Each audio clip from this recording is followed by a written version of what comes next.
Bismillahirrahmanirrahim. Asyhadu an la ilaha illallah, asyhadu anna Muhammadar Rasulullah. Allahumma sholli ala sayyidina Muhammad wa ala ali Muhammad. Alhamdulillah, hari ini kita lanjutkan kajian hari Jumat buat keluarga besar Tura. Alhamdulillah juga Pak Ustadznya juga udah datang lebih awal. Alhamdulillah. Semoga semua adalah baik, dan ini alhamdulillah juga ada dari beberapa lokasi di Dukuh, ada yang di Cipete, ada yang event di kantor pun ada yang di atas dan ada yang di bawah, ada yang di Bandung, terus ada di mana lagi gitu ya, gitu ya. Dan mungkin juga saya share juga ke grup Tura Silaturahim. Jadi keluarga Tura yang ada di yang sudah secara resmi tidak di kantor, tetapi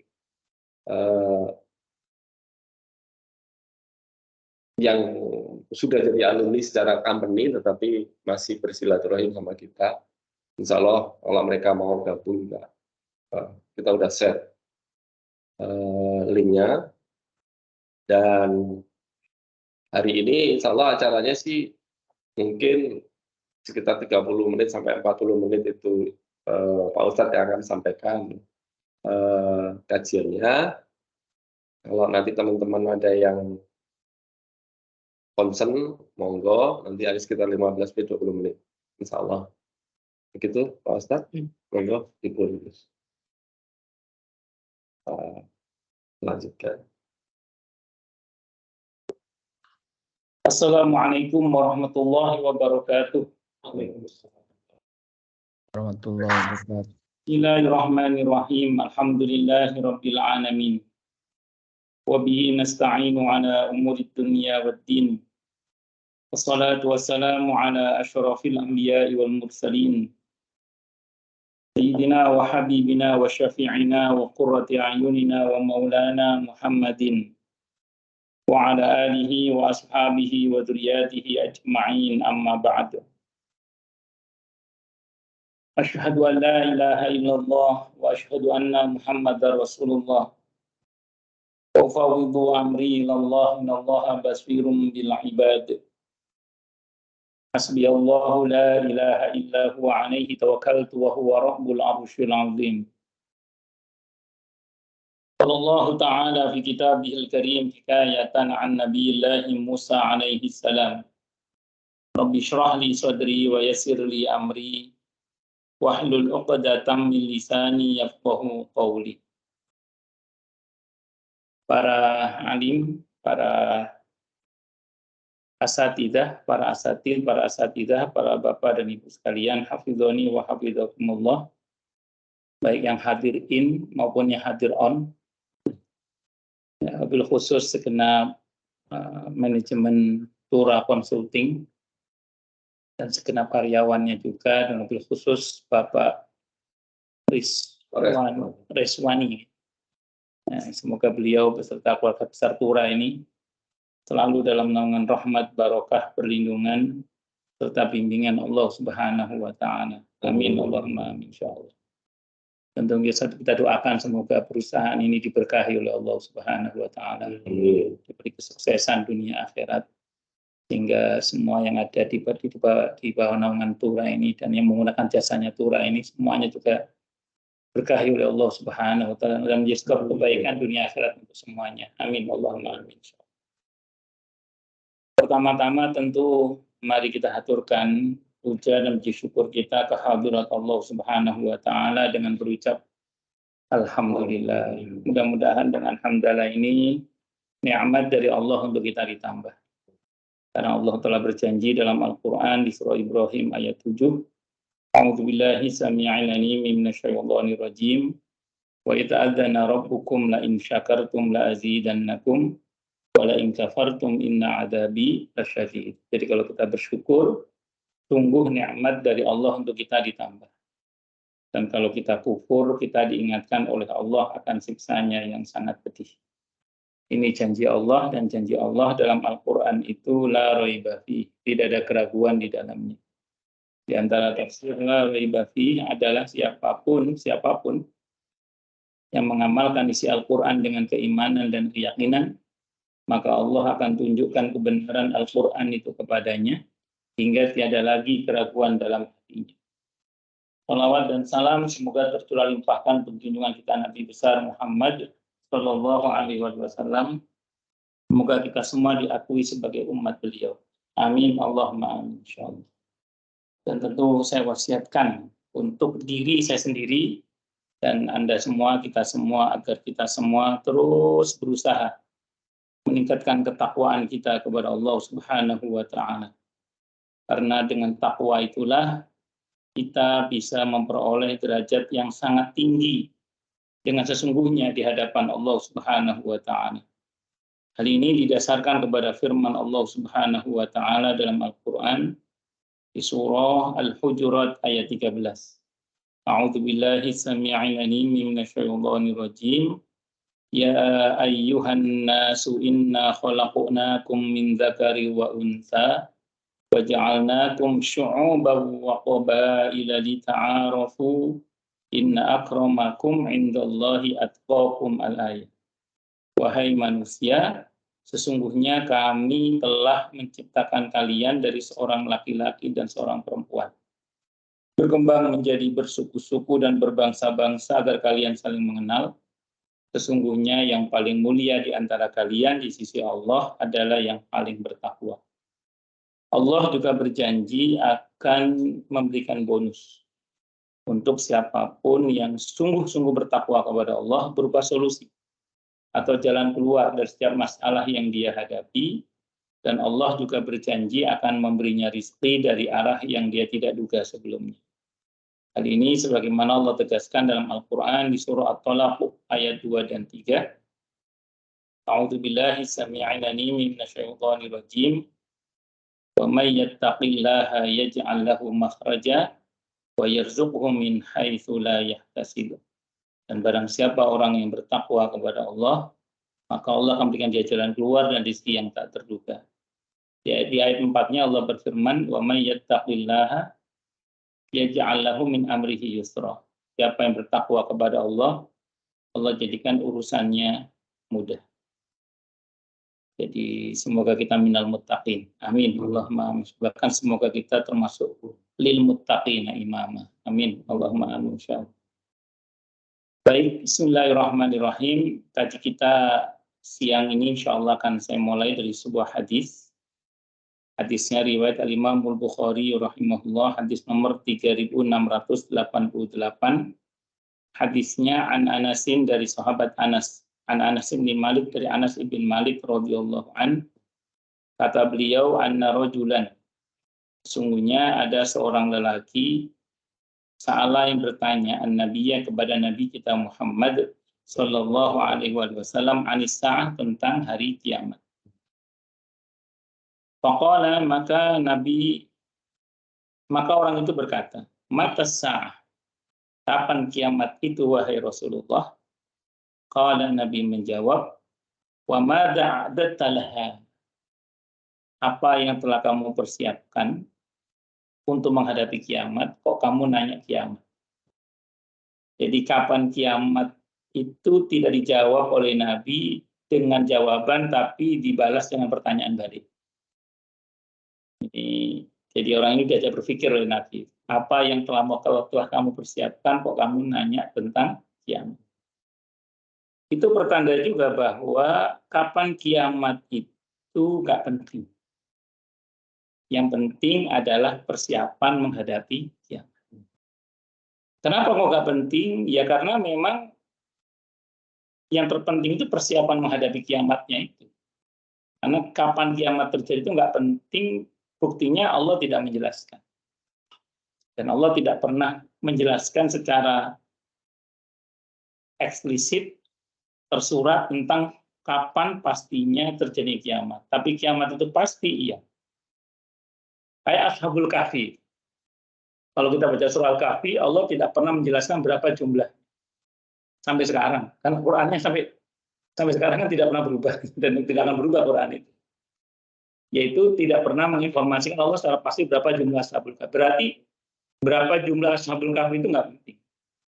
Yang terpenting adalah spirit perjuangannya mempertahankan imannya. Nah itu spiritnya yang kita tangkap itu. Jadi soal berapa jumlahnya nggak penting. Maka banyak ulama-ulama sekarang itu kalau ditanya, Syekh kapan kiamat? Atau orang nanya tentang kiamat kubro lah. Itu biasanya para syekh itu mengatakan, banyak kiai yang mengatakan, daripada sampean mikir kiamat kubro, yang kita semua insya Allah tidak akan nututi itu, mending sampean semua mikir kiamat subro katanya. Kalau kiamat subro itu kematian. Karena semua kita pasti mengalami. Tentang kematian pun, walaupun mengingat mati itu kata Nabi sangat penting, tapi yang lebih penting daripada sekedar mengingat mati adalah persiapan menghadapi. Sehingga ada ulama yang mengatakan, dalam kitab At-Tafsir Imam Al-Qurtubi beliau mengatakan, orang lupa mati itu musibah. Tapi lebih musibah lagi ketika dia lupa juga mempersiapkan diri untuk menghadapi mati. Bisa dipaham maksudnya ini ya. Nah, sama dengan kiamat. Kata Nabi, apa yang telah kamu persiapkan untuk menghadapi kiamat? Jadi Nabi tidak jawab kapan itu kiamat, tapi Nabi justru baru bertanya, apa yang telah kamu persiapkan untuk menghadapi kiamat? Jadi persiapan menghadapi kiamat, terutama kiamat kita masing-masing, kiamat suhur, kiamat kematian itu jauh lebih penting daripada sekedar mengetahui kapan pastinya kita mati, dan atau kapan pastinya kiamat kubro itu terjadi. Allah berkata, siapa laki-laki tadi? Begitu tanya oleh Nabi, dia berkata, la syai', saya tidak punya persiapan apa-apa ya Rasulullah. Illa kecuali anni, bahwa sesungguhnya aku, kata dia, uhibbullaha wa rasulahu sallallahu alaihi wasallam. Selain dari bahwa aku ini yang mencintai Allah dan mencintai Rasulnya, yaitu Nabi Muhammad sallallahu alaihi wasallam. Jadi orang ini punya modal cinta untuk menghadapi kiamat itu. Baik kiamat kubro, terutama kiamat suhur. Modalnya cinta kepada Allah, cinta kepada Rasulullah Muhammad sallallahu alaihi wasallam. Faqala, maka Nabi bersabda, kalau bahasa kita ya, anta ma'aman ahbabta. Kalau begitu, kamu nanti akan bersama dengan siapa kamu cinta. Jadi seorang itu akan dikumpulkan dengan siapa dia cinta. Kalau kita mencintai Rasulullah Muhammad sallallahu alaihi wasallam, insya Allah dan semoga yang nanti kita bersama beliau. Amin. Allahumma amin. Karena ingat ya, masuk surga itu pakai rombongan. Di Az-Zumar itu 10 ke atas Allah menerangkan, wasiqal ladina taqaw rabbahum ilal jannati zumar. Dan digiring masuk ke surga orang-orang yang bertakwa itu dengan rombongan-rombongan. Tapi sebaliknya masuk neraka juga pakai rombongan. Wasiqal ladina kafaru ila jahannama zumar. Dan digiring masuk ke neraka orang-orang yang kafir itu juga dengan rombongan-rombongan. Kenapa kok pakai rombongan, Ustaz? Karena fitrah manusia itu di dunia ini senang bikin rombongan. Senang bikin komunitas. Bahkan orang yang anti komunitas itu dia sedang bikin komunitas. Komunitas yang anti komunitas. Kayak orang yang anti madhab, itu tanpa dia sadar dia sudah sedang bikin golongan anti madhab. Anti golongan, tapi dia bikin golongan. Ada kelompok tertentu itu yang punya slogan anti hizbi. Anti hizbi. Dia nggak mau kalau kayak ormas ini kayak NU, Muhammadiyah, Persis, Al-Irsyad, atau jenis-jenis partai, dia nggak mau. Tapi memang mereka tidak punya organisasi yang terstruktur terkait dengan organisasi kelompok mereka. Akan tapi faktanya mereka berkoloni. Jadi tidak berkelompok tapi berkoloni. Jadi itu fitrah manusia. Makanya kata orang, kenapa kok masuk surga nanti pakai rombongan-rombongan? Karena fitrahnya manusia di dunia ini senang bikin rombongan-rombongan. Termasuk ini kita bikin rombongan ngaji. Yang ada hadir in, ada hadir on ini. Nah, ini mudah. Nah, ini rombongan ini kalau diurut ke atas itu ada induknya, yaitu majelisnya Rasulullah Muhammad sallallahu alaihi wasallam. Karena majelis ilmu seperti ini adalah induknya adalah majelisnya para nabi dan rasul. Nah, kalau kita ya Nabi kita Muhammad Sallallahu Alaihi Wasallam. Maka semoga dengan kita sering hadir di majelis ilmu seperti ini atau di tempat-tempat lain, itu membuat kita nanti satu rombongan bersama dengan Rasulullah Muhammad Sallallahu Alaihi Wasallam. Dan itulah kenapa kita mesti punya hati-hati dengan komunitas kita. Saya ada jamaah ikut suaminya dinas di Singapura. Di Singapura itu banyak, di komunitas beliau itu banyak non-muslimnya. Beliau nanya, saya takut satu rombongan nanti. Saya bilang gini, tidak ada masalah, Bu. Dalam bermuamalah, Islam tidak membatasi dengan agama. Yang penting satu, kata kuncinya, jangan sampai agama kita luntur gara-gara itu, gitu. Kalau luntur, tinggalkan. Karena rumusnya kalau kita tidak bisa mempengaruhi, malah kita terpengaruhi, yang mending tinggalkan. Itu rumus. Kalau saya ngomong ke anak-anak, saya itu bergaul dengan siapapun boleh. Tapi kata kunci satu, harus meningkatkan kebaikan, baik kepada Allah maupun dengan sesama.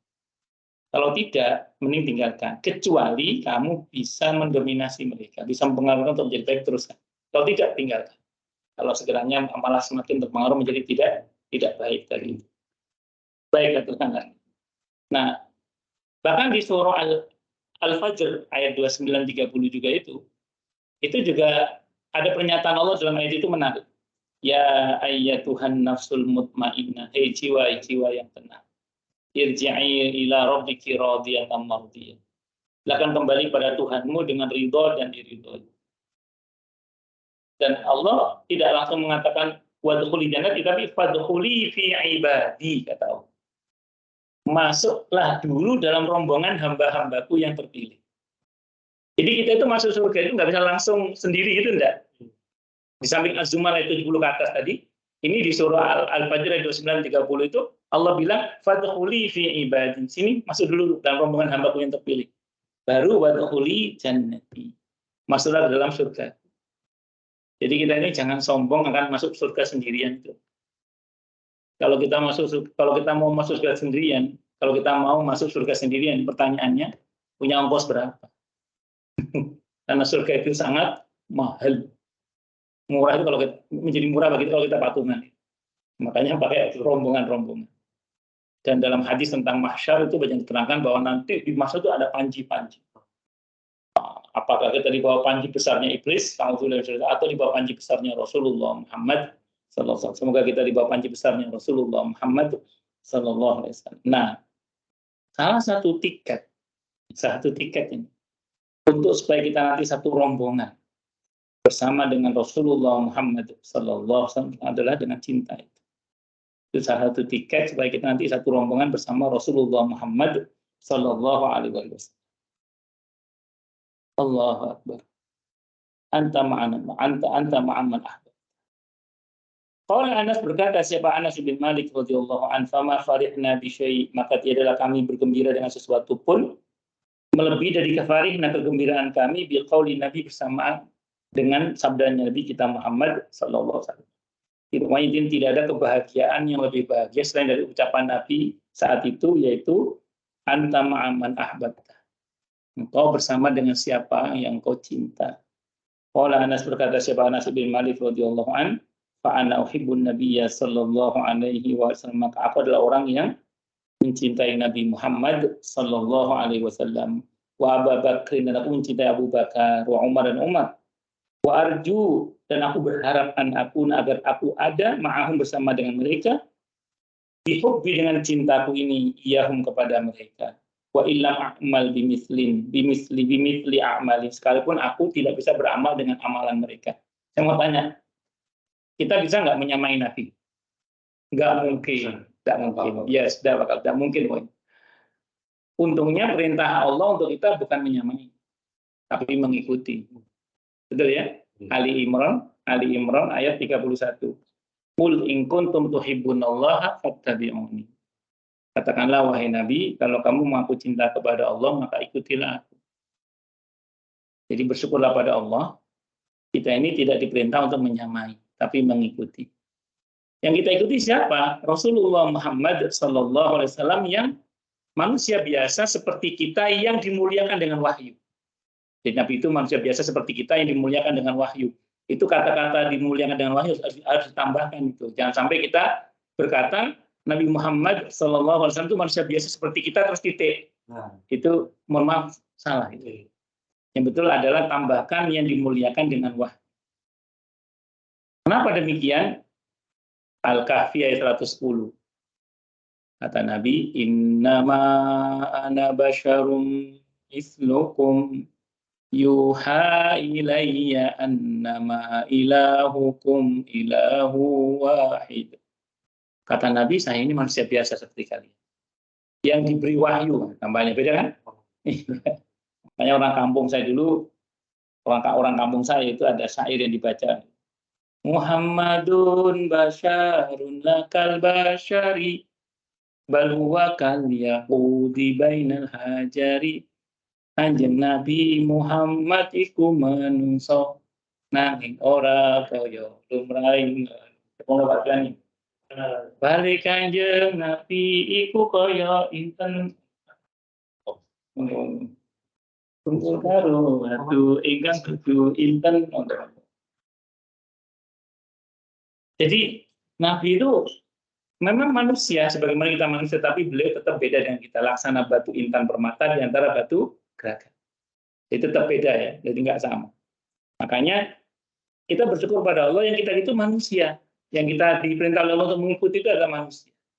Manusia yang dimuliakan dengan wahyu. Dan tentunya kalau kita juga manusia, mengikuti manusia gampang apa gampang? Manusia mengikuti manusia itu gampang. Dan saya mohon maaf, kalau ada di antara kita mengatakan sulit, mengikuti, bukan menyamai, kalau menyamai nggak mungkin, mengikuti. Kalau ada di antara kita mengatakan sulit, pertanyaan besarnya adalah, jangan-jangan kita bukan manusia. Itu jangan-jangan. Karena mengikuti Nabi itu mengikuti manusia kan.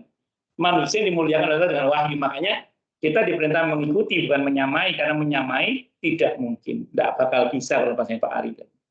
Nah, ini nggak mungkin, itu seperti itu.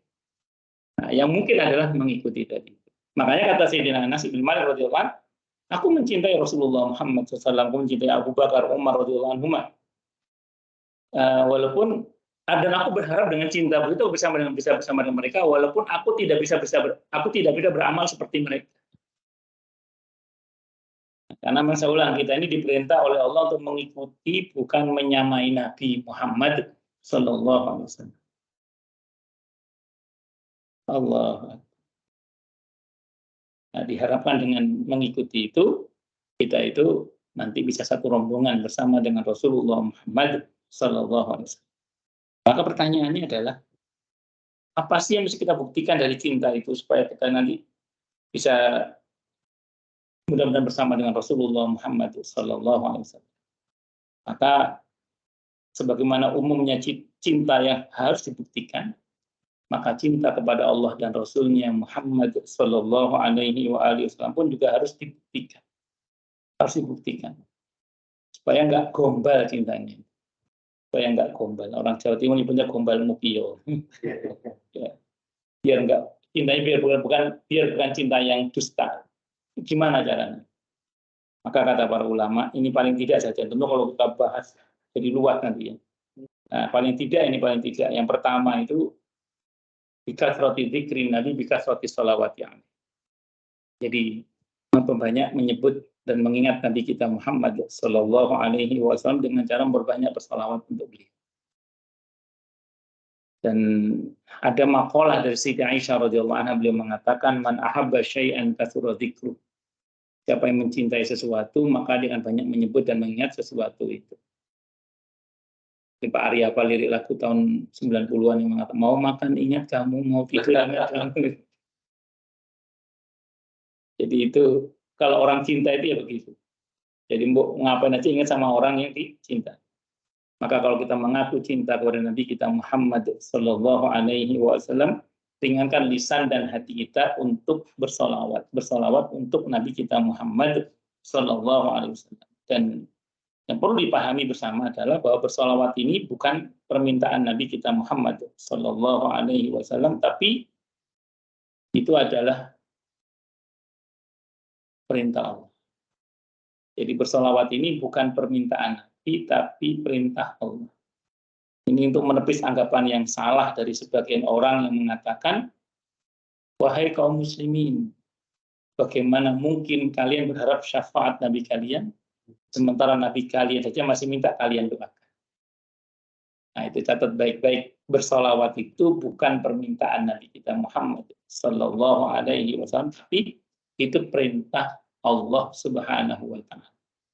Kalau perintah Allah ini rumusnya, yang untung pasti kita. Kalau kita bersolawat. Jadi kalau kita bersolawat, yang untung pasti kita. Kenapa? Karena itu perintah Allah. Dan makanya nanti kalau Anda di rumah punya kitab Riyadhus Shalihin, di bab tentang sholawat, itu bisa Anda baca dari hadis pertama sampai hadis terakhir. Di situ tidak disebutkan satu pun keutamaan sholawat yang untuk Nabi Muhammad Sallallahu Alaihi Wasallam. Jadi kalau kita banyak bersolawat untuk Nabi kita Muhammad Sallallahu Alaihi Wasallam, jangan GR bahwa saya punya jasa banyak untuk Nabi. Tidak ada. Semua manfaat sholawat itu kembali pada kita. Jadi saya ulang, semua manfaat sholawat itu kembali kepada kita. Tidak untuk Nabi kita Muhammad Sallallahu Alaihi Wasallam. Karena memang tadi rumusnya, kalau itu perintah Allah, yang untung kita, bukan Nabi Muhammad Sallallahu Alaihi Wasallam dengan perintah salawat itu. Nanti baca di Riyadhus Shalihin itu di antara riwayatnya ada hadis riwayat At-Tirmidzi, hadis hasan dari Abdullah bin Mas'ud radhiyallahu anhu bersabda, "Aulan nasi bi yaumal qiyamati aktsaruhum alayya salatan." Paling utama-utamanya manusia di sisi kepada hari kiamat nanti adalah yang paling banyak bersalawat kepada. Jadi kalau kita rajin berselawat untuk Nabi, insya Allah kita dapat posisi yang sangat tinggi di sisi Allah, di sisi Nabi kita Muhammad Sallallahu Alaihi Wasallam. Itu di antaranya. Makanya Nabi itu kan, kenapa saya katakan Nabi itu nggak butuh doa kita, sebenarnya Allah udah jamin langsung beliau. Di Al-Kautsar Allah menyebut inna a'tayna al-kautsar. Nabi itu terjamin pasti mendapatkan telaga Kautsar, dan telaga itu telaga yang ada di surga. Artinya surga itu sudah pasti untuk Nabi. Sudah gitu Allah bilang wa rafa'na laka dzikrak. Kami tinggikan sebutanmu wahai Nabi. Jadi kemuliaan Nabi itu Allah langsung yang memuliakan, sehingga berbagai macam upaya orang di luar Islam untuk menjatuhkan nama baik beliau sampai detik ini hingga hari kiamat tidak akan pernah berhasil. Dari dulu beliau mulai difitnah sampai hari kiamat tidak akan pernah berhasil. Dan jangan dikira orang yang menfitnah Nabi itu berhenti, sampai detik ini masih terus berlangsung. Tapi semua itu tidak pernah berhasil menjatuhkan nama baik Nabi kita Muhammad Sallallahu Alaihi Wasallam, karena beliau mulia karena Allah langsung yang memuliakan. Bahkan kata para ulama, Nabi kita Muhammad Sallallahu Alaihi Wasallam itu mulia bukan karena akhlaknya, bukan. Justru akhlak itu menjadi mulia gara-gara dikaitkan kepada Rasulullah Muhammad Sallallahu Alaihi Wasallam. Karena Allah yang berfirman di surah Al-Qalam ayat 4. Apa kata Allah? Wa innaka la'ala khuluqin azim. Bahwa sesungguhnya engkau wahai Nabi pastilah di atas budi pekerti yang agung. Kalau ada budi pekerti yang agung, Nabi itu lebih.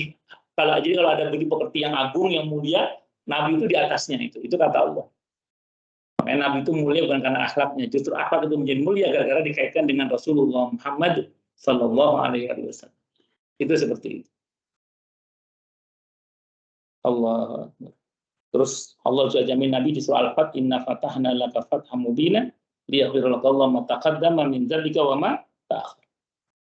Nabi itu jamin tidak punya dosa. Jadi Nabi itu nggak butuh doa kita, kalau bahasa simpelnya itu gitu sebenarnya. Makanya Allah kali kita kerjaan untuk mendoakan Nabi itu kembali ke kita, keuntungannya tidak untuk Nabi kita Muhammad Sallallahu Alaihi Wasallam. Belum lagi alam nasyrah laka sadrak. Nabi Musa di lapangan dadanya selalu minta kepada Allah, Rabbi syrah li sadri wa yassir li amri wahlul 'uqdatam min lisani yafqahu qawli. Setelah minta kepada Allah di lapangan dadanya, baru Allah lapangkan dadanya Nabi Musa. Kalau Nabi Muhammad Sallallahu Alaihi Wasallam, beliau belum minta sudah Allah lapangkan dadanya. Alam nasyrah laka sadrak wa wada'na anka wizrak alladhi anqadha dhahrak wa rafa'na laka dzikrak, dan seterusnya. Itu Nabi kita Muhammad Sallallahu Alaihi Wasallam. Bisa dimengerti insyaallah nggih? Allah. Satu lagi hadis Ubay bin Ka'ab radhiyallahu anhu. Ada di kitab itu, sahabat Ubay bin Ka'ab itu nanya sama Nabi, ya Rasulullah, bagaimana kalau seperempat dari doa saya itu berselawat kepadamu? Kata Nabi, bagus. Lauzita khairul lak, kalau kamu tambah lebih baik lagi. Kalau sepertiganya ya Rasul, bagus kata Nabi. Lauzita khairul lak, kalau kamu tambah lebih baik lagi. Bagaimana kalau doa saya separuhnya? Bagus kata Nabi. Lauzita khairul lak, kalau kamu tambah lebih baik. Kalau 2/3-nya bagus kata Nabi. Lauzita khairul lak, kalau kamu tambah lebih baik lagi untuk. Kalau seluruh doa saya berselawat padamu ya Rasulullah, idan kata Nabi, dalam satu riwayat, ada beberapa versi riwayat, diantaranya tuqdo hajatu, hajatmu akan dipenuhi, wa yughfar laka hammu, kesedihanmu akan dicukupkan, wa yughfaru laka dzambu, dan kesedihanmu dan dosamu akan diampuni. Hajat dipenuhi, kesedihan dicukupkan, terus dosa diampuni. Saya pernah cerita apa di sini ya, kalau sudah bilang cut ya, saya cerita yang lain. Tidak, saya pernah cerita apa ini, cerita yang ini. Jadi kalau ini sudah saya ceritakan, Anda bilang cut. Soalnya Pak Ari ini orangnya ingetan. Di sini jangan di matematika. Ya, jadi saya itu punya kakek, Allah yarham kakek saya namanya Kiai Haji Ihsan Taufik, itu kiai kampung. Nah, beliau ini pernah dapat tamu, di antara tamunya itu ayahnya teman saya sewaktu masih SD. Ayahnya teman saya ini gila saat itu, tidak tahu kenapa gila. Terus dibawa ke kakek saya, Kiai, nyuwun tolong didoakan, minta tolong didoakan. Cuma kan Pak Rizwan. Pak Rizwan, takutnya Pak Rizwan nggak paham. Jadi tolong doakan apa? Kakak anak ayah saya. Kata kakek saya, ya sudah. Besok insya Allah. Mudah-mudahan ada hasilnya. Qadarullah, ini dengan izin Allah semuanya. Sembuh. Jadi besoknya sembuh dan sampai insya Allah masih sembuh. Insya Allah. Permanen lah sembuhnya. Setelah menyembuhkan itu, setelah mengobati itu, kakek saya itu cerita. Saat itu saya masih SMA, kalau nggak SMP lupa. Kakek saya cerita. Padahal saya masih belum kuliah itu, saya masih SMA atau SMP saat itu. Kata kakek saya gini, kata kakek saya, ngerti nggak tak bacaan apa? Ngerti nggak saya bacakan apa? Boten Buya, saya mau Buya, boten Buya. Wongi-wongi tak baca sholawat kan. Jadi semalaman saya bacakan sholawat. Ya, kan saya ini kan orangnya agak bandel gitu ya. Jadi saya bukannya orang kalau ngaku suruh tidur, kan suruh istirahat. Ya, iya sih kata beliau. Cuman kan ada saatnya gimana kita harus melek juga. Mujahadah. Ada saat, walaupun nggak selalu, tapi harus ada mujahadah. Itu supir bis malam aja untuk dapat gaji 100-200 ribu aja semalaman nggak tidur kan? Kita punya hajat yang gede, yang masa nggak mau nggak mau melek. Ya sudah. Itu kata beliau sekali waktu. Akhirnya yaitu qadar Allah, kok hajat beliau itu dikabul oleh Allah itu ketika kata semalam untuk tak hajar sholawat itu seperti itu. Nah itu diantaranya. Allah. Jadi saya ulang ya, bersolawat itu bukan permintaan Nabi, itu perintah Allah Subhanahu wa Ta'ala. Biasanya kalau saya bahas solawat, orang mesti nanya, yang paling bagus solawat mana? Solawat Ibrahimiyah itu bagus ya. Nanti kalau jenengan ada WA saya tunjukkan solawat Ibrahimiyah dengan berbagai macam versinya. Anda nggak selalu yang sering kita baca itu. Ada beberapa solawat Ibrahimiyah, warid dari Nabi kita Muhammad. Nanti bisa saya kasih tahu. Nah, terus ada solawat terpendek itu solawatnya malaikat Jibril, yaitu sallallahu alaihi Muhammad, sallallahu alaihi Muhammad. Itu selawat terpendek. Nanti kalau Anda mau selawatnya versi para sahabat Imam Madhab, itu saya juga punya referensinya. Jadi selawat yang versi Imam Madhab. Tapi selawat yang terbaik di tahiyat akhir. Nah, dan jangan debat soal pakai Sayyidina atau nggak pakai Sayyidina. Yang salah itu yang nggak salah. Memang ada ulama belakangan yang agak keras dalam fatwanya, tapi tidak apa-apa, itu pendapatnya sah-sah saja. Cuma sependek yang saya baca, ulama-ulama dulu kok nggak berkeras-keras soal kata Sayyidina. Artinya mau pakai, mau nggak pakai, monggo. Yang penting satu, jangan berantem. Dan saya ulang lagi, yang kedua, yang salah itu yang nggak salah. Saya pas masih di Jawa Timur itu, habis ta'lim di masjid, sekarang Masjid Al-Akbar Surabaya. Saat itu namanya masih Masjid Agung ya. Setelah diresmikan oleh Hamkusur, baru menjadi Masjid Al-Akbar. Saat itu masih Masjid Agung, belum diresmikan saat itu. Ada pengajian, habis pengajian itu kan masuk adzan zuhur. Di Jawa Timur itu biasa kalau sudah pengajian selesai itu bubar barisannya Allahumma sholli ala Sayyidina Muhammad. Bubar barisan maksudnya itu. Ya, jadi orang itu teriak pakai mic gitu. Allahumma sholli ala Sayyidina Muhammad. Disamber oleh orang yang berikutnya. Allahumma sholli ala nggak pakai Sayyidina Muhammad. Itu di mic yang sama ada dua teriakan. Yang satu teriak Allahumma sholli ala Sayyidina Muhammad, yang satu teriak Allahumma sholli ala nggak pakai Sayyidina Muhammad. Itu saya ada di situ itu. Kalian, ya Allah, kata saya. Jangan begitu ya. Monggo lah Anda mau pakai nggak pakai setelah. Kalau Anda nanya, Ustaz kok sering pakai? Saya bilang ya, saya ini kan bermadzhab Syafi'i. Kalau bermadzhab Syafi'i itu memang sunnahnya kata Imam Nawawi menggunakan kata Sayyidi. Kalau kata Imam Nawawi, alasannya pertama di Sahih Muslim. Nabi bersabda, "Ana sayyidu waladi Adam yaumil qiyamati wala fakhra bi." Aku ini sayyidnya anak cucu Adam. Dan itu aku tidak sombong katanya. Nah, pada hari kiamat dan aku tidak sombong katanya. Nah, karena kita anak Adam, berarti sepatutnya kita memanggil beliau dengan sebutan sayyid. Satu. Terus ketika Nabi menyambut sahabat Sa'ad bin Mu'adz radhiyallahu anhu, ini tokoh Madinah. Salah satu penggagas berdirinya negara Madinah, itu penggagasnya di antara adalah Sa'ad bin Mu'adz radhiyallahu anhu. Beliau yang mengkondisikan masyarakat sehingga terjadi negara Madinah dengan izin Allah itu. Itu ketika Sa'ad bin Mu'adz datang, Nabi bilang kepada kaum Madinah saat itu, "Qumu li sayyidikum." Berdiri, kasih hormat kepada sayyid kalian. Nah, itu kalau Sayyid Sa'ad bin Mu'adz disebut sayyid, apalagi Nabi Muhammad sallallahu alaihi wasallam. Kemudian Nabi Allah sendiri menyebut Nabi Yahya itu dengan nama Sayyidaw wa Hasura wa Nabiyya. Nabi Yahya ini sayyid yang hasur, tidak menikah, ada yang mengatakan menikah terus meninggal, terus kemudian tidak sempat punya anak maksudnya, terus wa Nabiyya dan seorang nabi. Sayyidaw wa Hasura wa Nabiyya. Itu sebutan Allah untuk Nabi Yahya. Terus kemudian Al-Qur'an sendiri itu tidak pernah menyebut nama Nabi dengan sebutan nama. Selalu ya ayyuhan Nabi. Ya ayyuhan Nabi.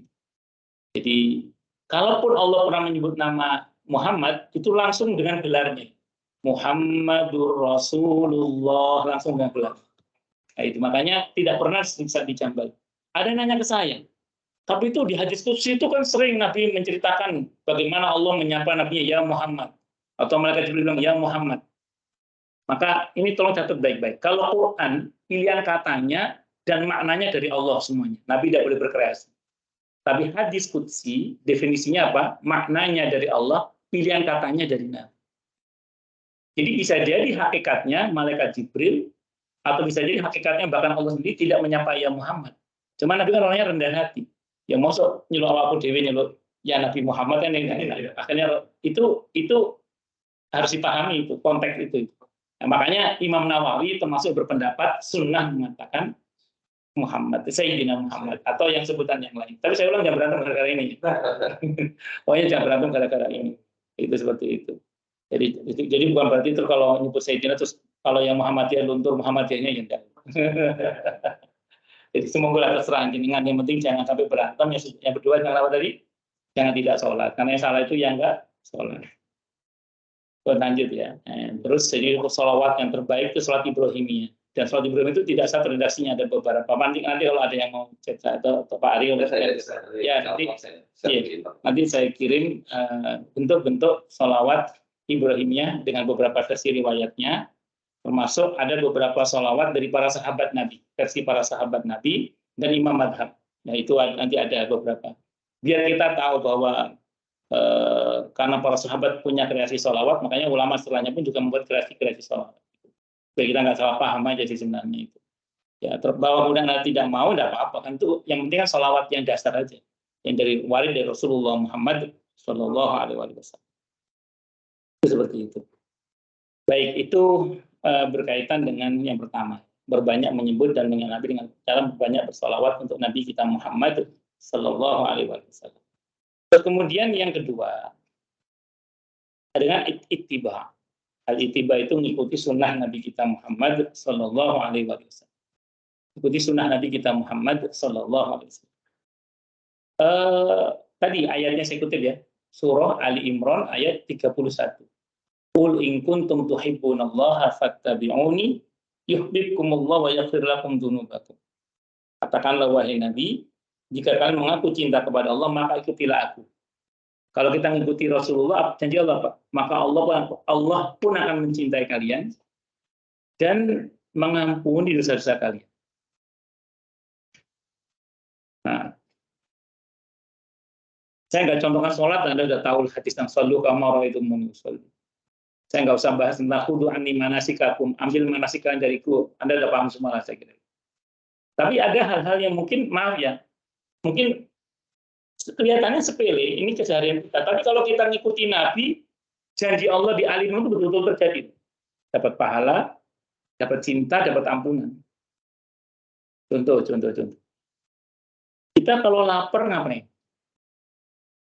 Makan. Berarti makan karena lapar. Kalau makan karena lapar, berarti hukumnya apa? Kalau kita buka di fikih, makan karena lapar itu hukumnya mubah. Mubah itu nggak ada pahalanya, ya nggak berdosa, nggak berpahala gitu. Ya itu mubah. Anda nanti buka di fikih, hukum asalnya makan itu adalah mubah. Hukum asalnya. Ya, hukum asalnya. Tapi kalau gini lain, begitu kita lapar, kita bertanya dalam hati kita, perintah Allah kalau lapar apa ya? Perintah Allah kalau lapar kita ngapain? Makan. Berarti makan karena perintah Allah. Kan ada ayat yang kulu washrobu wala tusrifu. Makan, minum, jangan berlebihan. Gitu ya. Berarti kita makan karena Allah. Nah, kalau kita makan karena Allah sejak pertama makan, sudah berpahala. Kenapa? Karena kita makan bukan karena lapar, tapi makan karena perintah Allah. Bisa dipahami maksudnya ya? Nah, ini coba kita biasakan. Yang ngomong juga masih belajar sama. Ya, jadi begitu kita lapar, pertanyaannya kalau lapar perintah Allah apa? Makan. Kan kalau bahasanya Nabi, perut itu punya hak, ya kan? Kalau lapar kan hak. Jadi kita makan karena perintah Allah, perintah Rasulullah Muhammad SAW. Sejak pertama kita makan, kita sudah dapat pahala. Kenapa? Karena atas perintah Allah. Bisa dipahami ya? Haus juga gitu, haus perintah Allah apa? Minum, yaudah kita minum karena perintah Allah. Terus arahan Allah itu bagaimana? Karena Allah kan nggak makan, Allah tidak minum. Yang makan siapa? Nabi. Maka cara makannya itu cara makannya. Bismillah, tangan kanan, selesai hamdalah. Saya nggak bicara rinciannya ya. Pokoknya yang pokok lah. Bismillah, tangan kanan, hamdalah. Bismillah, tangan kanan, hamdalah. Itu rumus dasar. Itu kita makan saja yang sehari-hari kita lakukan itu. Yang kadang sehari 3 kali pokoknya, umumnya berapa kali? Dan itu, bayangkan sekali makan kita dapat pahala mentaati perintah Allah, ikuti sunnah Rasulullah Muhammad SAW. Sehingga kita dapat ampunan, dapat pahala, dapat cinta. Cinta Allah. Dari makan saja. Makanya ada ulama itu menempuh jalur jadi wali itu melalui jalur makan itu ada. Tapi makan yang dasarnya kayak tadi itu. Bisa sih mengerti ya? Kayak gini, ngantuk, tidur. Berarti tidur karena ngantuk. Hukum masalahnya tidur karena ngantuk itu apa? Ya mubah gitu aja. Karena itu kan sunnah fitriyah itu, sunnah fitrah. Semua orang begitu memang. Mubah. Tapi kalau ngantuk, perintah Allah apa kalau ngantuk? Mata punya asuh tidur, ya udah tidur karena perintah Allah kan. Kalau bahasa Qurannya Allah menjadikan malam itu sebagai selimut.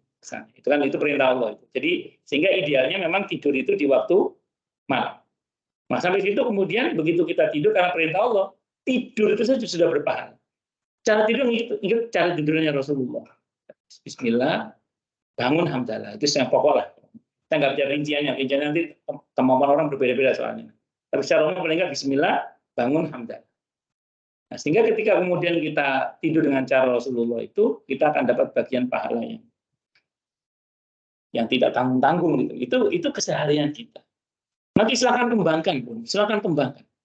Termasuk mohon maaf bagaimana kita kepada istri kepada suami. Ini karena perintah Allah. Ini karena perintah Allah. Termasuk Anda mencari nafkah. Berangkat dari rumah tanpa niat bawa berangkat. Kalau ini tetap berpahala. Karena ini termasuk makruh, sesuatu yang makruh. Karena ini kewajiban ya. Jadi khusus kewajiban itu untuk yang terkait muamalah walaupun nggak niat tetap dapat pahala.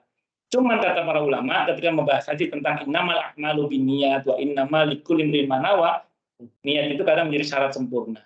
Maksudnya apa? Kalau tadi kita berangkat dari rumah tidak untuk mencari nafkah karena Allah, asal berangkat itu aja, itu nilainya 60 lah. Ini kira-kira 60. Tapi kalau dari awal berangkat karena mentaati perintah, malah berangkat mentaati perintah Allah, mencari nafkah untuk keluarga, maka nilainya itu 100. Kira-kira gitu. Bahkan bisa A+ nilainya itu.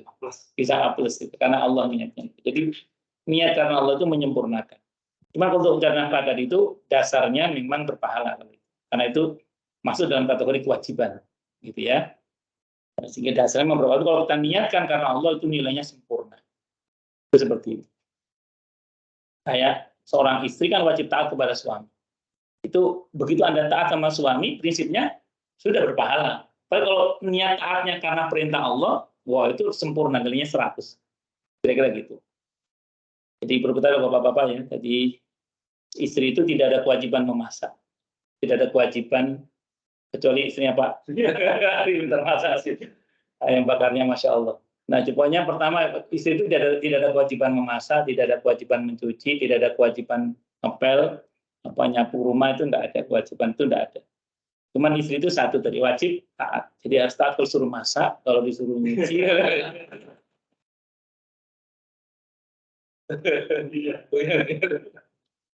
Canda ya, canda. Tapi tadi tentang taat itu. Baik. Jadi itu contoh ittiba. Itu contoh ittiba.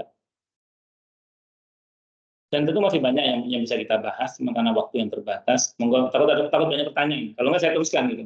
Ada yang mau tanya, ada concern nggak dari yang di kantor atas maupun di bawah, Cindy atau Mas Ilham atau Pak Tatang?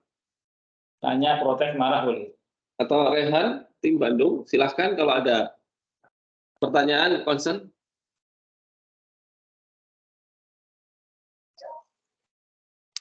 Dari saya nggak ada Pak, boleh silakan. Mas Ilham nggak ada pertanyaan, atau nggak usah nanya, ada komentar. Ya udah. Ya, salawat Ibrahimiyah itu yang sering kita baca waktu tahiyatul akhir atau bukan begitu Pak Ustadz? Jadi salawat Ibrahimiyah itu alhamdulillah. Itu adalah salawat yang kita baca ketika kita di tahiyat akhir salat itu. Jadi ada taman kama sholaita ala Ibrahim wa ala ali Ibrahim. Kalau pakai Sayyidina kama sholaita ala Sayyidina Ibrahim wa ala ali Sayyidina Ibrahim. Sampai innaka Hamidum Majid itu variatif ya. Ada yang Allah ini yang versi saya baca versi hadisnya langsung ya. Saya nggak baca versi praktek kita masing-masing berbeda-beda.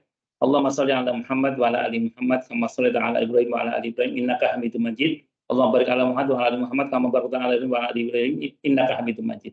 Tidak ada yang versi nanti fil alamina innaka Hamidum Majid itu juga ada. Nah, nanti kalau Pak Ari WA saya, insya Allah diingatkan saya nanti saya kirim ke Bapak beberapa redaksi sholawat Ibrahimiyah. Jadi ada yang pendek juga ada nanti itu. Itu sholawat yang terbaik. Sholawat yang terbaik. Ya, nanti juga kalau mau saya kasih bonus beberapa bentuk sholawat yang bersumber dari para sahabat-sahabat Nabi. Baik itu dilakukan ketika Nabi masih hidup maupun sepeninggal beliau, termasuk sholawat-sholawat kreasi Imam Madhab. Itu seperti itu. Yang notabene itu bukan tidak ada dasarnya, ada dasarnya gitu. Dan ini saya sampaikan bukan apa-apa, biar kita tidak terlalu berkeras-keras dalam masalah ini, karena semua ada hujahnya, ada argumentasi hukumnya, bukan sembarangan. Karena saya pernah pas posting ceramah saya tentang masalah sholawat itu, ada yang ke saya, bagus itu kalau ada sumbernya, saya posting sumbernya itu di Facebook saya. Oke, monggo silakan. Ya, Ustaz. Izin Ustaz. Iya, silakan. Sebentar Pak Tatang. Mas Ilham Oh, sudah iya. selesai? Ya, ini yang di offline mau nanya juga ini. Iya, entar dulu. Mas Ilham cukup atas konsennya? Ya cukup. Cuman saya mau nanya juga kalau di antara dua khutbah itu sebaiknya kita baca sholawat yang mana ya, Ustadz ya? Apakah sholawat tersebut karena itu mungkin sholawat terbaik? Atau cukup Allahumma sholli ala Muhammad wa ala ali Muhammad. Mungkin itu aja. Di antara dua khutbah itu sebenarnya sunnahnya, walaupun ini ada yang mendhaifkan riwayatnya, tapi dalam mazhab Syafi'i hadis yang tetap yu'malil fadail, jadi tetap bisa diamalkan untuk fadilah amal. Ini pendapat jumhur mayoritas ulama ya. Jadi kalau Bapak bisa di antara dua khutbah itu sebenarnya Bapak perbanyak doa sebenarnya. Perbanyak doa. Tapi kalau Bapak sedang bingung doa, ya selawat tadi juga bagus lah itu, perbanyak selawat yang banyak. Bapak terserah mau sholawat yang mana terserah Bapak. Mau sholawat ala Muhammad boleh, mau pakai sholawat Ibrahimnya juga sangat bagus. Memang diakui sholawat Ibrahim sholawat yang paling bagus karena komplit kita bersolawat untuk Nabi dan keluarganya, terus Nabi Ibrahim dan keluarganya. Iya, karena di Al-Quran itu kepada seseorang yang Allah mengucapkan sholawat itu cuma dua, yaitu Nabi Muhammad SAW dan kepada Nabi Ibrahim. Hanya dua itu saja. Hanya dua Nabi itu saja. Yang lain kebanyakan cuma alaihi salam. Walaupun boleh kita ucap alaihi wassalatu wassalam boleh. Tapi kebanyakan kalau untuk para Nabi yang selain dua Nabi itu adalah alaihi salam. Tapi untuk dua Nabi itu khusus memang Allah membahasakan dengan kata sholawat dan salam. Tidak hanya salam tapi juga sholawat. Nah, ngaten nggih, wallahu a'lam bishawab. Ya, silakan. Ya, nanggapi yang mana? Ya, entar dulu. Mas Ilham, Mas Ilham kok masih sama? Lagi bisa yang ngurus. Karena Pak Dapan juga. Silakan. Iya. Berarti untuk sholawat yang lain, barangkali kita sebut bukan dengan hari yang sukses, dan beliau ternyata ada makna yang pas dan itu barangkali termasuk kita atau seperti apa. Nah, ini sikap kita bagaimana jika masih ada masjid yang suka menyuarakan sholawat selain itu. Sebenarnya diskusinya panjang ya mengenai masalah ini. Jadi termasuk tentang sholawat nariyah itu. Itu nanti berkaitan dengan tawasul sebenarnya. Kalau dalam ilmu akidah itu berkaitan dengan tawasul ya. Berkaitan dengan tawasul, di mana tawasul yang disepakati oleh para ulama itu kan 3. Ada 3 tawasul yang disepakati oleh para ulama, yaitu yang pertama dengan menggunakan al-asmaul husna. Yang kedua dengan amal soleh yang kita kerjakan. Yang ketiga dengan orang soleh yang masih hidup. Nah, dalam konteks selawat nariyah itu memang ada bertawasul dengan membawa nama Nabi Muhammad SAW. Ini di sini terjadi perdebatan sebenarnya.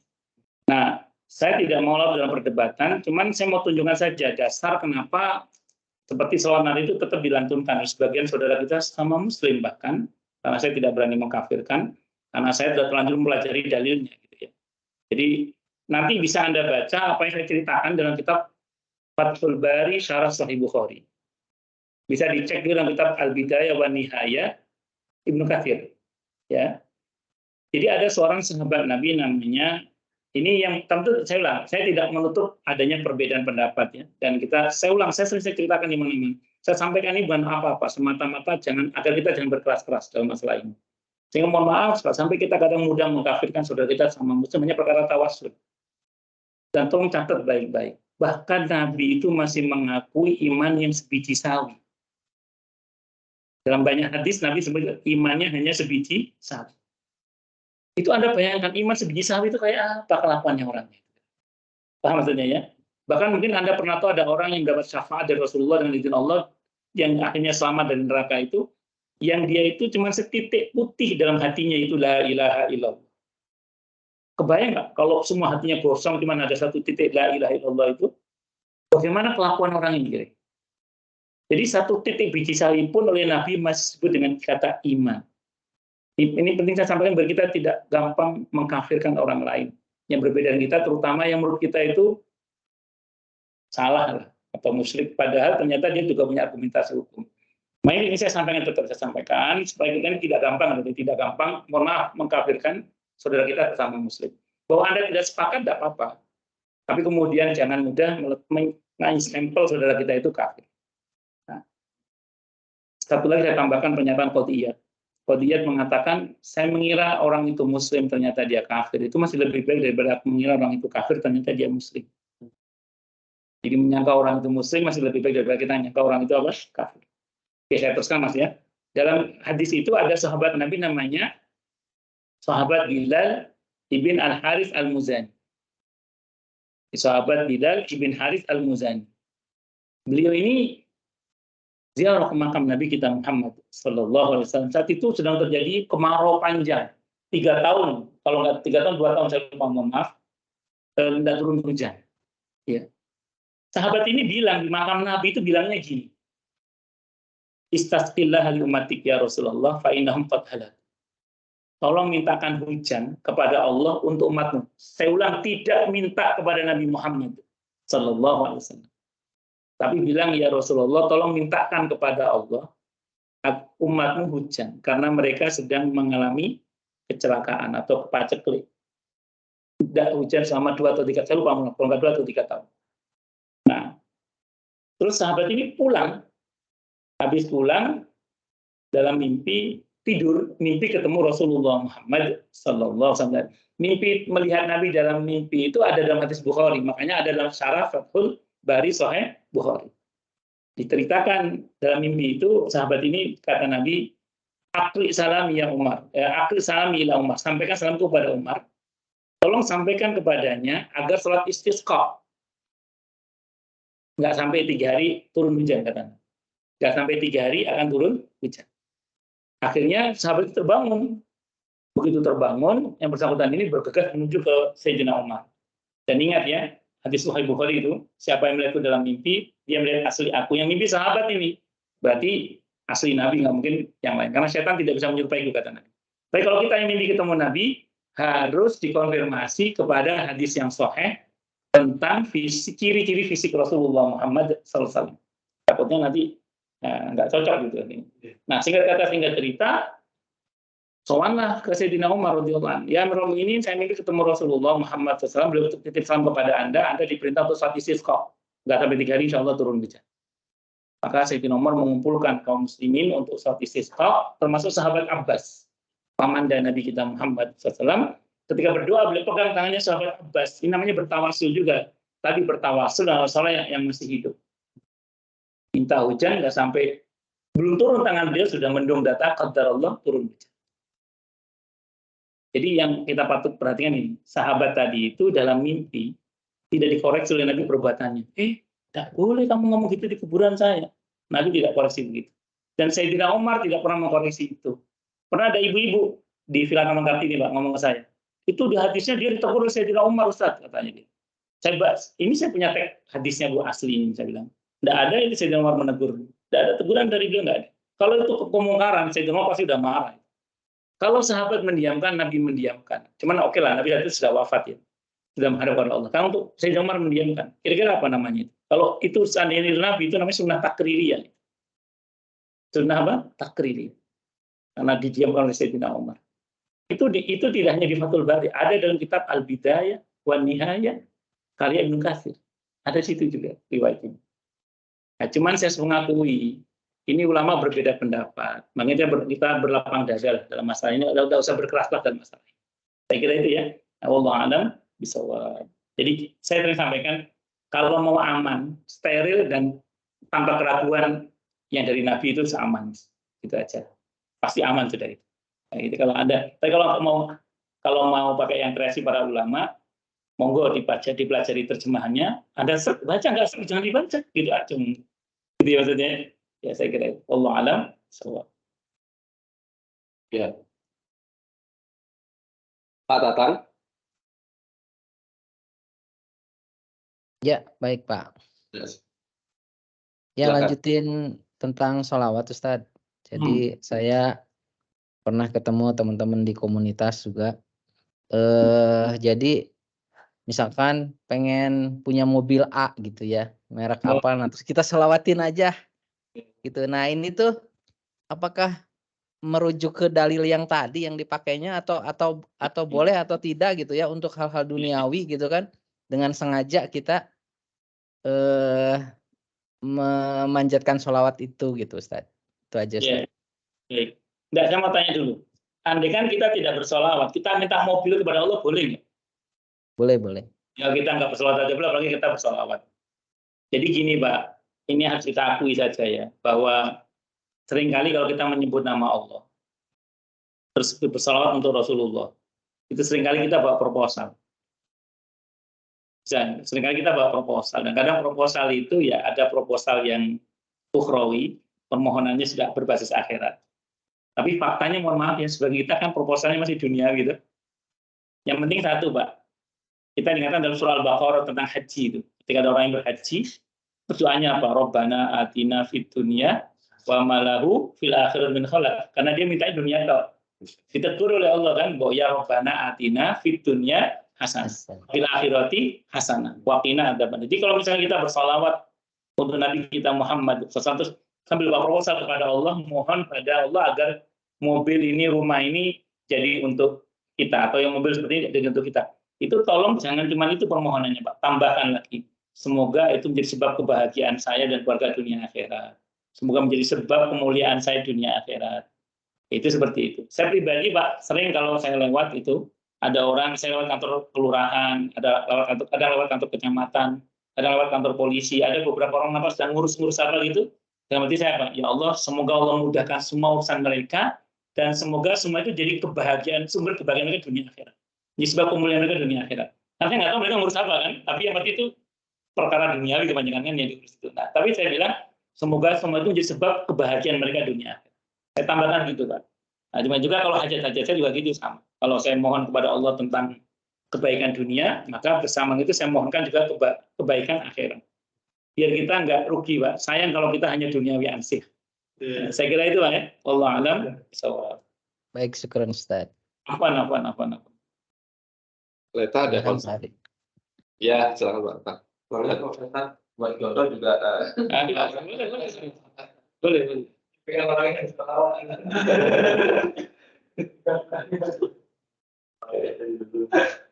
Cukup atau ada lagi?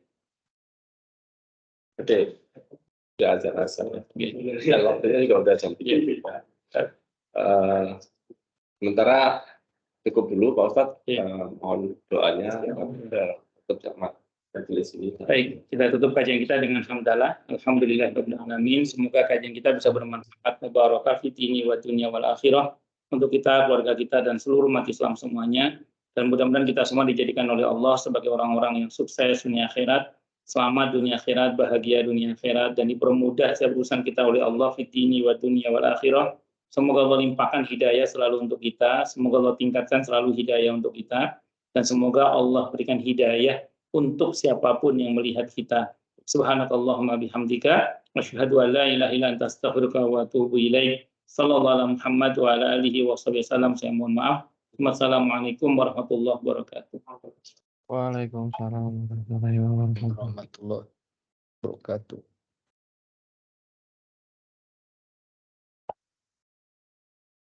Pasti baru diskusi aja. Kalau acaranya kita geser tidak hari Jumat, tapi jamnya kurang lebih, jamnya tetap hari apa dulu ya? Nah, nanti kita diskusi lagi Selasa. Kalau Selasa agak sulit. Kecuali Selasa tertentu bisa